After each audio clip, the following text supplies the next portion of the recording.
Mesdemoiselles et messieurs, bonjour et bienvenue dans cette émission. Comment nous entendre pour des élections apaisées en Côte d'Ivoire? Je me prénomme André. Juste à côté de moi, il y a la charmante Déborah qui est là, qui est avec nous, qui va nous accompagner tout au long de ce numéro que nous allons ensemble parcourir jusqu'à une certaine heure. Mais nous ne sommes pas seuls, nous sommes donc avec un invité que vous allez connaître. Il est là, il est juste à côté de moi, il va se présenter. Bonjour monsieur. Bonjour messieurs, bonjour madame, bonjour spectateurs. Je me nomme Kofi Eli et je suis le deuxième président de l'ONG Agir pour la paix et le bien-être. Ok, Agir pour la paix et pour le bien-être, une ONG basée à Abidjan. Tout à fait. En Côte d'Ivoire. Tout à l'heure, nous allons faire connaissance avec votre ONG. Mais pour l'instant, on va laisser notre chère consoeur Déborah qui est là, qui va nous lire une petite situation de monsieur Prem Rawat que nous connaissons très bien, qui est un fervent artisan de la paix. Déborah, si vous êtes prête, on y va.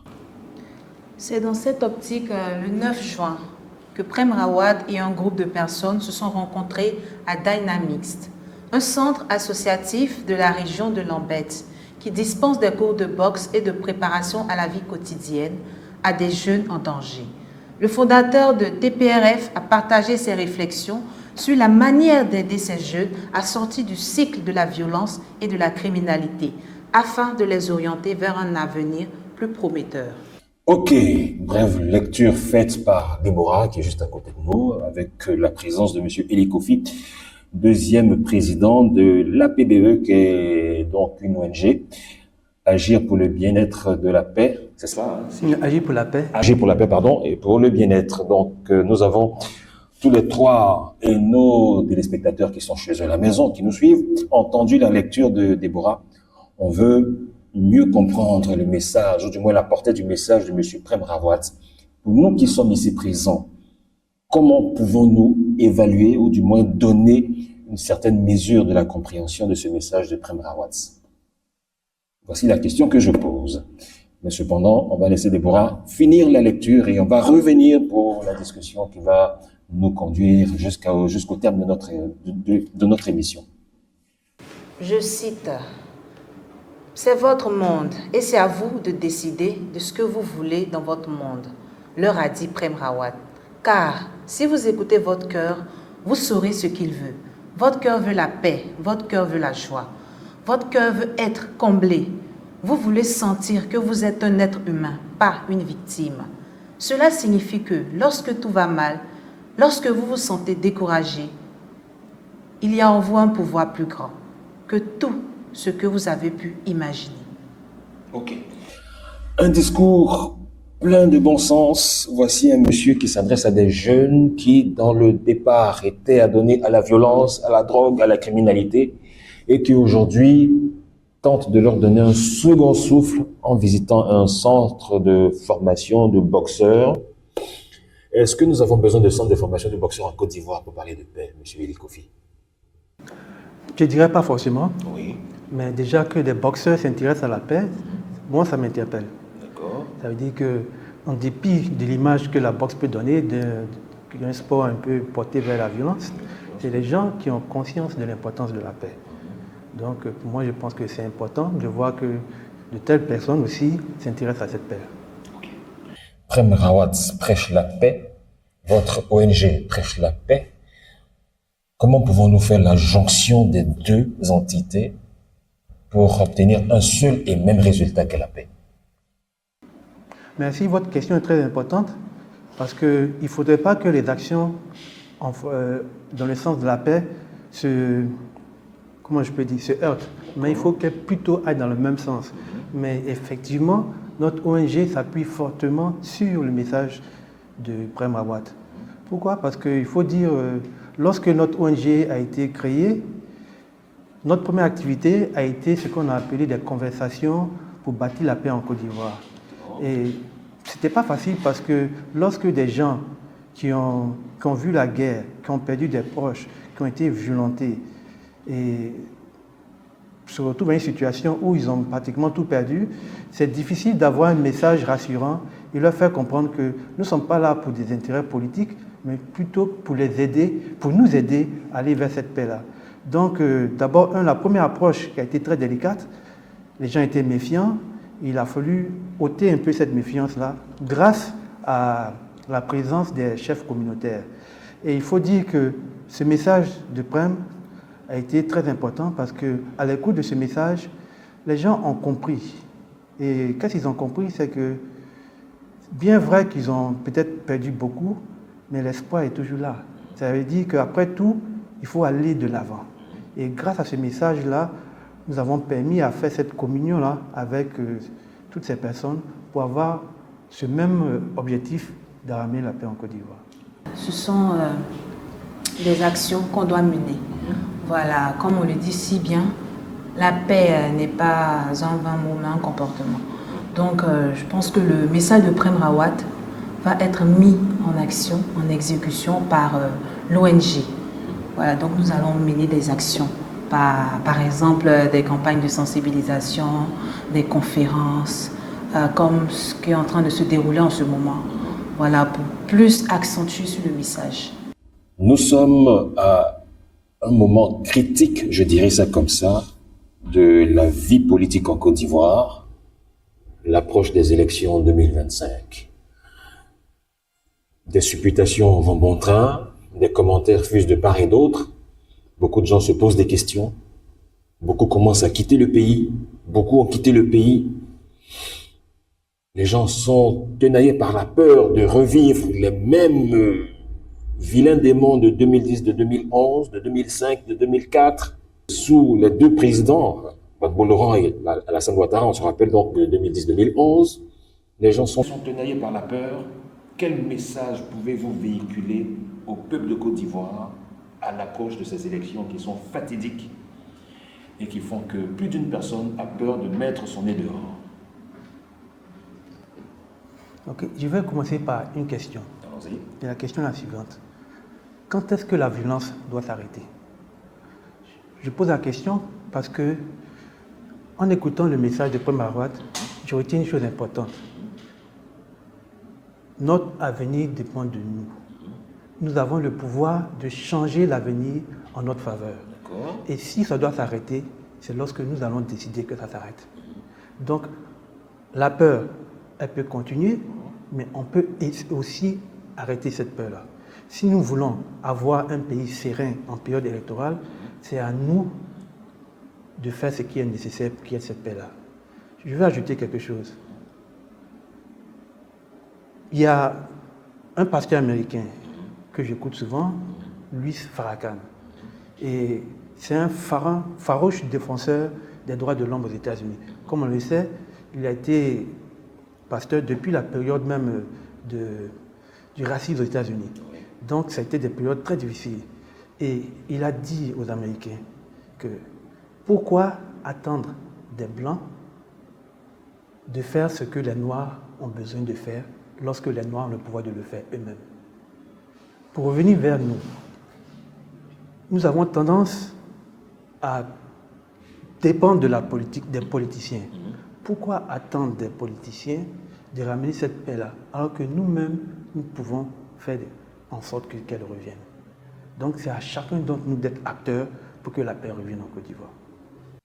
Tout à l'heure, vous avez dit qu'il faut arrêter avec la violence. Mais comment arrêter? Si quelqu'un n'a pas le désir d'arrêter, qu'est-ce qu'on doit faire pour que la personne arrête avec la violence? N'oublions pas que nous sommes dans une phase critique de l'histoire de la Côte d'Ivoire, les élections. Les gens sont ténaillés par la peur. Est-ce que prendre la décision d'arrêter d'utiliser la violence est suffisant?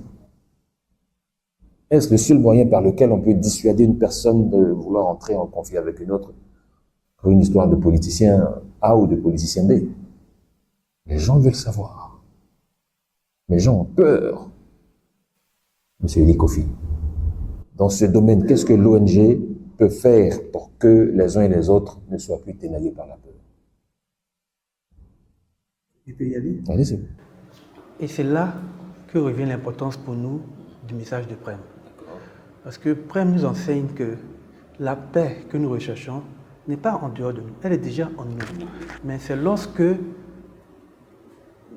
nous ne sommes plus en contact avec la sérénité qui est en nous que nous avons peur, que nous devenons violents. Donc, la force de ce message, c'est que il nous rappelle nos forces, notre potentiel.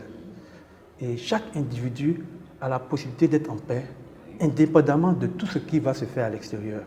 Donc, si nous voulons vraiment aller vers cette paix, nous avons une méthode très simple. D'abord, avant de commencer les activités, nous présentons ce message. La force de ce message, c'est qu'il permet à chacun de prendre conscience de son importance d'abord, en tant qu'être humain, et aussi de l'importance de l'autre en tant qu'être humain. Et ça nous amène à nous respecter. Et ce respect-là fait en sorte que c'est difficile pour quelqu'un de faire des actes négatifs. Donc nous appuyons sur ce message-là, afin d'amener les gens à poser des actes concrets en faveur de la paix. Si je dois appuyer sur les dires de Monsieur le Président, Prem Rawat étant acteur de paix et de bien-être, voilà son message fort qui nous diffuse chaque jour, nous apprend le bien-être et la paix. Donc quelqu'un qui est en paix, il ne va pas forcément chercher à se venger ou à être acteur de violence. Donc je pense que la paix a aussi un lien plutôt avec l'amour, avec la solidarité et la cohésion. Donc je pense que ce sont des facteurs clés pour éradiquer ce qu'on voit en train de venir en fait. Voilà, c'est ce que je voudrais ajouter. Amour, paix, solidarité, cohésion, tout ça c'est beau. Mais quelles sont les actions qui ont déjà été menées par le passé par l'ONG APBE ici en Côte d'Ivoire? Ok. Je dois dire que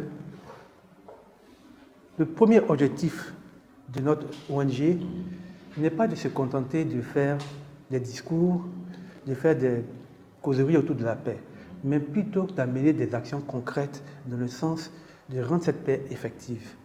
Donc je reviens sur les premières activités que nous avons eu à mener.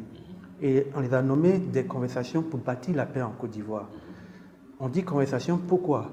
C'est que c'est par nos échanges que nous arrivons d'abord, à trouver des solutions et nous entendre afin de mettre en œuvre ces solutions-là qui vont nous permettre d'aller de l'avant.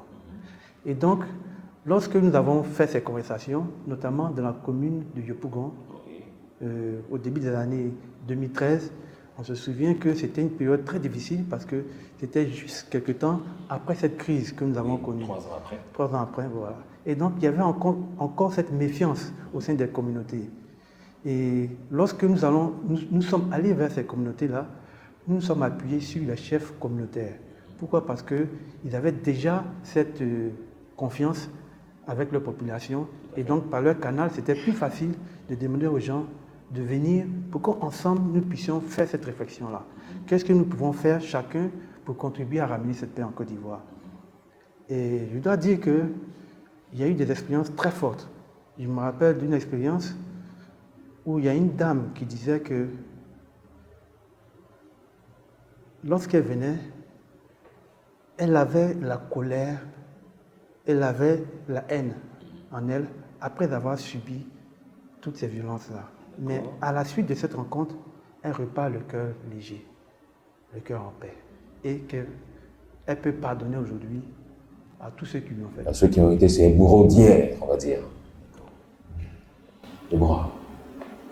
Comme l'a dit le président, voilà, le pardon, la tolérance.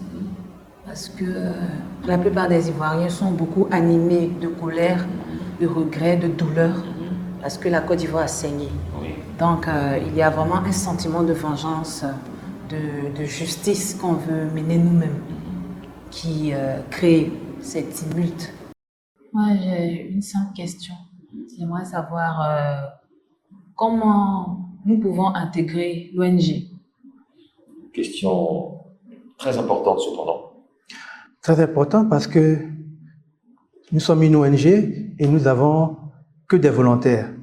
Et donc, effectivement, les volontaires doivent être des gens qui sont d'abord motivés par la problématique de la paix et qui sont prêts à donner un peu de leur temps, parfois un peu de leurs moyens, parce que jusqu'à présent, nous avons fonctionné à partir de cotisations et parfois aussi il y a eu de bonnes volontés qui nous ont aidés aussi dans la réalisation de nos activités. Donc, vraiment, l'appui de toute personne est vraiment désiré. Vraiment, nous sommes très contents d'entendre cette volonté de votre part et vous êtes toujours les bienvenus. Est-ce que certaines organisations religieuses ne vous accompagnent pas? Mais je me souviens d'une rencontre que nous avons eue à Yopougon et au cours de cette rencontre, il y avait non seulement les organisations chrétiennes et aussi les organisations musulmanes. Et pour moi, c'était la première fois que je voyais deux différentes religions qui étaient vraiment unies autour du même objectif. Et vraiment, ça a été mémorable. Et encore à la fin, je me rappelle de cet imam qui nous a demandé de revenir parce que il va en parler aux autres imams pour que nous puissions faire cette activité, pour que les autres imams puissent aussi y participer. Nous en arrivons au terme de notre émission. Monsieur le Président Béni Kofi, un dernier mot en ce qui concerne les élections qui approchent, mais surtout votre message pour la paix au nom de l'APBE qui vous envoie répondre à cette invitation. Et merci. Et il faut dire que la période électorale est une période très particulière en Côte d'Ivoire et c'est surtout l'occasion pour nous de réaffirmer notre engagement en faveur de la paix. Donc, l'appel que je peux faire, c'est un appel que je vais lancer à l'endroit de tous les Ivoiriens, quel que soit leur âge, les enfants, les jeunes, les vieillards, tout le monde peut faire une action en faveur de la paix. Et c'est par la conjonction de nos efforts que nous allons parvenir à une paix durable. Ok, nous en arrivons au terme de notre émission de ce jour. Comment nous entendre pour les élections apaisées en Côte d'Ivoire? Nous avions donc deux invités à côté de moi. Je vais donc les représenter, Déborah qui est juste à côté, qui est donc chroniqueuse avec nous. Merci d'être venu. Merci à Monsieur Béni Kofi, qui est le second président de l'ONG APBE, qui est donc Agir pour la paix et pour le bien-être en Côte d'Ivoire. Merci à tous ceux et celles qui nous ont suivis. On vous souhaite de passer une belle fin de journée, un bon début d'après-midi par anticipation. On se reverra une prochaine fois. Merci.